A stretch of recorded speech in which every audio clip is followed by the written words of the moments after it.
Welcome back to the Mountain Morning Show. I know a whole lot of people, especially here in our studio, are very excited about my next guest. And you'd never think that anybody would be this excited about weather, but I assure you, people are. Evan Thayer is here with the Wasatch Snow Forecast. It's terrific to finally get you in our studio, yeah, man. Thank you for having me. Are you Good to be kidding? here. You've been here in spirit thousands of times, because a great source of information that I use nearly every morning to add some depth to our weather coverage here on the program. Thank you. Thank you. No, it's true. And you know, it's kind of been fun, because as this program has grown for me, you guys have grown too, and that is tremendous. You've had several really great years, and things are really popping now. Yeah, definitely. Since I started the website 6 years ago in 2010, it's, I mean, for lack of a better word, it's snowballed, and now it's seeming like everybody's coming for me for reference. It's a little bit overwhelming, but it's an honor, and I'm happy to provide the service. And I love forecasting snowfall for the Wasatch Mountains. Well, there's two things that have really, I think, made the difference, if you don't mind my saying. One has been your accuracy has been amazing. Oh, that is really something to talk about, because in the face of many other other weather broadcasts that I've heard the night before, when I've looked at yours the morning of, before I present our weather, you'll have something a little different take on it that I've got, you know, I'm going to go with Evan on this, and you've been right, and that's been amazing, really. Yeah, yeah. I mean, I think there's a lot that I could be doing better. I mean, meteorology is a very imperfect science, and we're making great strides, but you learn from your experiences. I keep very well documented logs of every storm and exactly how it performed compared to what I expected, and I just try to learn from that, and with guidance from weather forecast models, which are getting better every year, I'm hoping that accuracy can continue to improve, and thank you for saying I'm accurate. That's what I try for, but you know, it's not always going to be 100%, but the closer we can get, the better. Well, you know, you keep these copious records. That's very much like the almanacs of the past, which some are still, you know, referring to, and frankly, an awful lot of the time, that's a really good, helpful source. Yeah. So you apparently look back to that too. I do, yeah. In meteorology, we refer to it kind of as analogs. It's just, you know, what happened in this scenario in the past, and possibly more than anything, that's the greatest indicator of what's going to happen in the future. So I use that in every storm I forecast. Okay, so that's certainly the accuracy, number one reason why I think people are so drawn to you. I think number two, though, is you're speaking to skiers in very much a skier's vernacular or language that really appeals to them. Yeah, well, skiers and snowboarders. First and foremost, I'm a skier. I mean, I ski up to 100 days a year. I grew up in Tahoe. Skiing has been my life since I could walk. So, you know, it's kind of a chicken or an egg scenario. I'm not sure if I like skiing because I love meteorology, or I love meteorology because I like skiing. Yeah. I think they just complement each other real well. So for me, skiing, I'm a skier first, and a lot of days on storm days, on powder days, I'll have very short updates. And the reason for the short updates, and it's kind of become an inside joke, is because I'm out skiing. I want to get ready and get up to the mountain and ski the fresh powder myself. So sometimes on those days, I'll just say, hey, you know, the storm did really well. It's a powder day. Go out and get it. You don't need to say any more than that. Right, and we're going to make that even more simple. We'll talk about that in a moment. But one of the things that strikes me, you mentioned,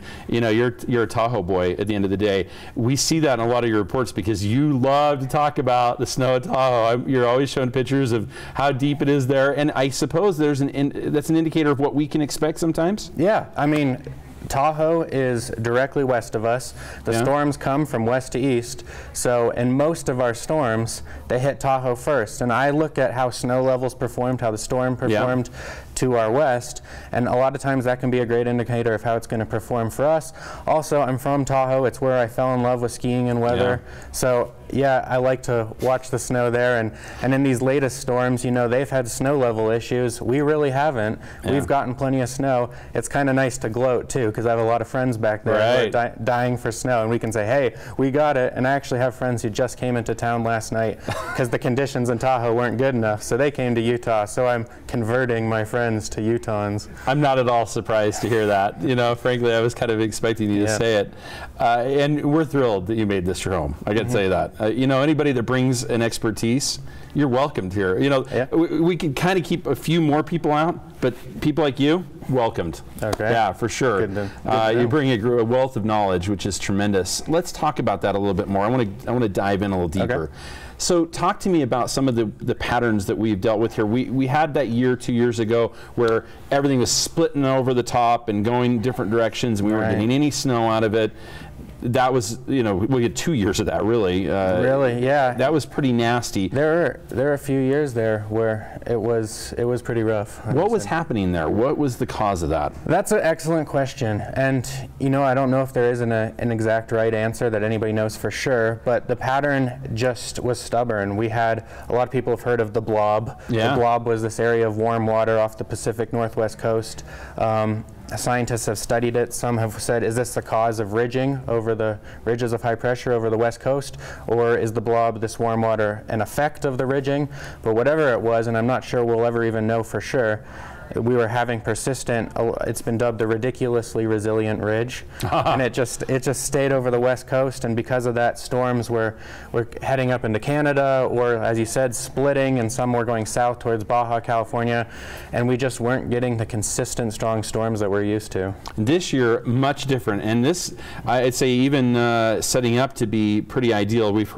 I've heard some interesting areas here. So we've had some of that Baja, the good stuff. Some of the the warmer air, mixing with some Arctic air, right? Some out of Hawaii as well, kind of coming in there at the same time, right? Yep. This is kind of pretty ideal, right? If I understand it correctly. Yeah, I mean, it's definitely been good. The last 2 weeks, we've had 2 storms that had subtropical connections. Atmospheric rivers is the big term that we use, and then you can also hear Pineapple Express. That's that moisture coming up from around Hawaii, and it's getting entrained with a storm coming down from the Gulf of Alaska, and that kind of just funnels it in. And luckily, we're far enough away from the coast that the air is cold enough inland that we get snow.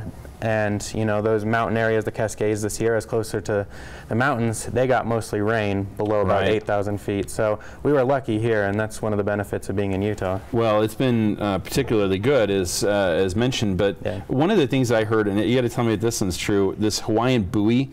Are you familiar with this? I am, yeah. Okay, tell me about the Hawaiian buoy. So the buoy, as I understand it, is off the coast of Kauai, one of the most northwesterly of the islands. And so this buoy is been used as predicting Wasatch snowfall, and when there's pops in the buoy and rough seas, supposedly 2 weeks later we get a storm in Utah. Now, from a scientific standpoint, this hasn't been, definite. It's not correlated.